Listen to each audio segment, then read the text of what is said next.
Imagine waking up every morning, going to work, earning money, but somehow at the end of every month you're still broke. No matter how hard you try, your bank account never grows. And silently, a piece of plastic in your wallet is controlling your life. That plastic is a credit card. In today's America, credit card debt is one of the biggest reasons people stay poor, without even realizing it. Right now, millions of Americans are trapped in credit card debt. Not because they're irresponsible, but because the system is designed that way. Let's break it down. Credit cards were never created to help you build wealth. They were created to make banks rich. At first, everything feels harmless. You swipe your card for groceries. You use it for gas. Then for online shopping. Then for emergencies. The bank tells you, don't worry, just pay the minimum. That's where the trap begins.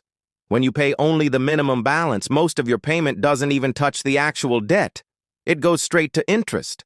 In America, the average credit card interest rate is extremely high. Some cards charge more than 25% interest. That means if you owe $5,000, the bank can make thousands more from you without lifting a finger. You work. They earn.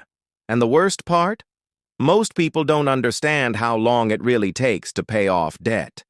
If you owe $10,000 on a credit card and only pay the minimum every month, it can take decades to pay it off. Decades. By that time, you've already paid the bank far more than what you borrowed. This is how poverty becomes permanent. But here's something even more dangerous. Credit card debt doesn't just take your money, it takes your future. When you're drowning in debt, you stop thinking long-term. You stop investing. You stop saving. You stop taking risks that could change your life. Instead, your entire focus becomes survival. Pay this bill. Cover that balance. Avoid late fees. And banks know this. That's why credit card companies aggressively target people with low income and poor financial education. They send offers in the mail. They promise cash back. They talk about rewards. But those rewards are nothing compared to what they take from you. Banks don't want you debt-free. A debt-free customer is useless to them.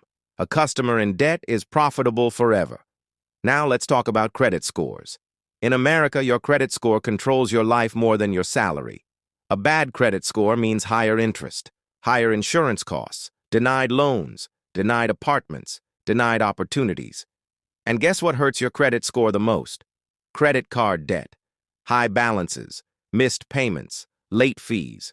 So the same system that pushes you into debt also punishes you for being in it. It's a cycle, and breaking that cycle is extremely hard once you're inside. But there's something else nobody talks about. Credit cards change how your brain works. When you pay with cash, you feel the pain of spending.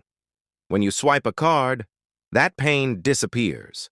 Psychologically, you spend more when you don't see money leaving your hands. That's why people with credit cards spend more than people without them. It's not weakness. It's human psychology. Banks understand this better than you do. Now here's the harsh truth.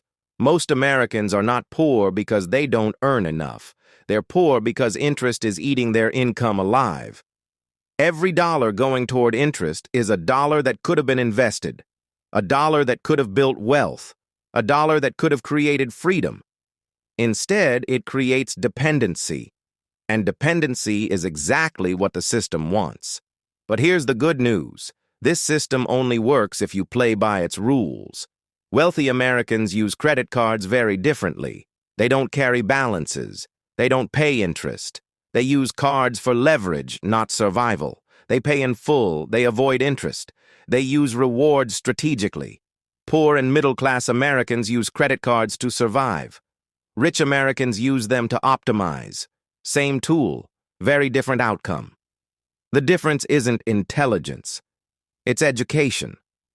Once you understand how credit card debt really works, you start seeing it differently. You stop asking, can I afford the monthly payment? And start asking, how much will this really cost me? That one question alone can save you thousands of dollars. Credit cards are not evil, but unchecked credit card debt is one of the most powerful poverty machines ever created. If you're already in debt, the first step isn't shame. It's awareness. Because the moment you understand the game, you can stop losing it.